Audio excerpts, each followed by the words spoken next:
Hi, I'm Mariam, makeup artist for ZA.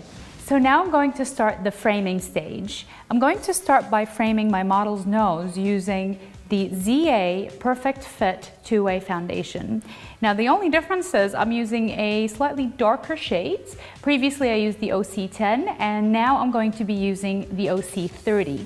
Now the reason behind this is we want to create a little bit of shadowing, and I'm going to use just a regular eyeshadow brush instead of the sponge.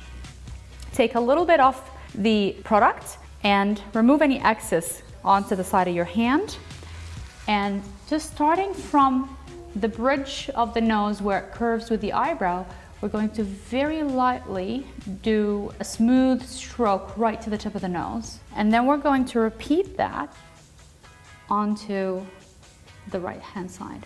Now you want to keep this line as straight as possible, but you also want it to be as blended as possible, because there's nothing worse than being able to see where the shading has happened. The last area of the nose is just where the tip is, and in a straight line all the way down. And don't forget to go over the nostrils as well. Now the next stage is going to be framing the eyebrows. I've chosen the Everbrow eyebrow pencil in shade number 1, which is just a neutral brown. Now these are retractable eyebrow pencils, which means that you never have to sharpen. So where the eyebrow needs to start is from the corner of the nose where the nostril is, in a straight line with the corner of the eye. Where it needs to end is again using the corner of the nose in a straight line with the outside corner of the eye. Now once you've done that, you just follow the natural hairline with short but steady strokes to draw in the eyebrow. Now if you have a full eyebrow, then it's just a matter of just making it a bit more defined. And if you have a thinner eyebrow, then you can make it as thick or as thin as you want it to be. Now usually, to know where the arch is, you just see where the highest hairline is. Usually that comes again in a straight line with the outer corner of the iris of the eye, that's the colored bit, and that goes into a straight line with the corner of the nose. And again, using short strokes, you just color that area in.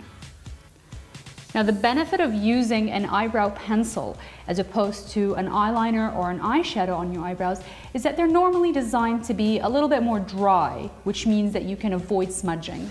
Now once you've finished coloring in the eyebrow, you can use the other side of the eyebrow pencil, which is a brush, just to blend the color in with the natural hair. Now that we've completed the framing of the eyebrows, we're going to move on to framing the face. And today I'm going to use the ZA Blush Vibrante, which is our blusher in B3 shades. Now using a normal blusher brush, very lightly pick up the color, and we're just going to go around the contour of the face very lightly in feathery movements, and apply that all around the contour of the face.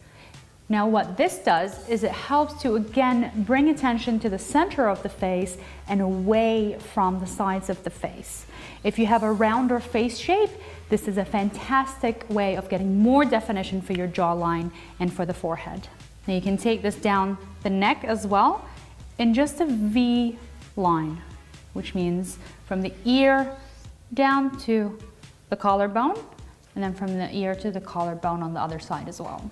Now, depending on the look that you're trying to create will determine how your blusher will go on. For a natural day look, the blusher should ideally only go on around the apple of the cheek. And for a more sophisticated look, you'd want to have a more severe application of the blusher towards the side of the ear. So today we're just going to apply where the apple of the cheeks are. And the best way to find where they are is just to smile. And that just helps to bring the apple of the cheek out a little bit. Now when you're applying blusher, less is more. And if you feel like you need a more intense color, just reapply. To blend the blusher in, just move the brush in an 8 shape, and that helps it blend in with the foundation color. And that's the framing stage complete.